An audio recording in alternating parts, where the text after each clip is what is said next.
One is we can't keep running rivalrous dynamics with exponentially more power.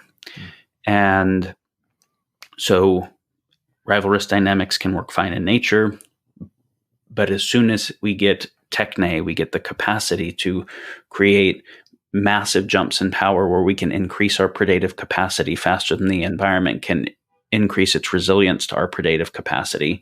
We can't keep running it that way. So given that exponential tech is happening and it can't really be stopped, then we have to develop anti-rivalrous systems for the development and deployment of that tech. And anti-rivalrous means a nation state that has its own metrics, right? Like its own balance sheet of its resources, its GDP, its security, its longevity, its healthcare metrics.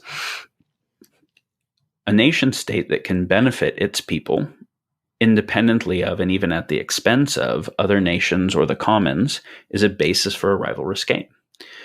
And a corporation that can benefit its shareholders at the expense of other shareholders or the market writ large or the environment, or all the way down to individual private balance sheets and private property type dynamics are all the basis of rivalrous games. So of course,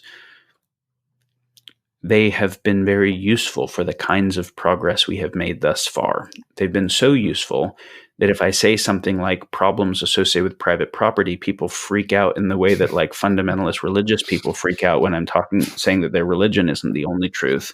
They freak out because they assume that what I want is Stalin's idea to be instantiated, right? And that we want some dreadful thing called Marxism that was already figured out to be not true. And so it's important that we recognize that if we don't understand the nature of the problem well, we can't solve it.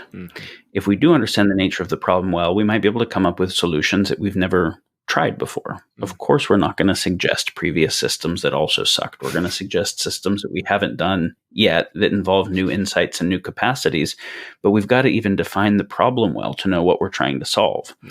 This relates to another generator function that I'll get to. I guess I'll get to it now. So the first one is we got to figure out anti-rivalrous dynamics so that we're not.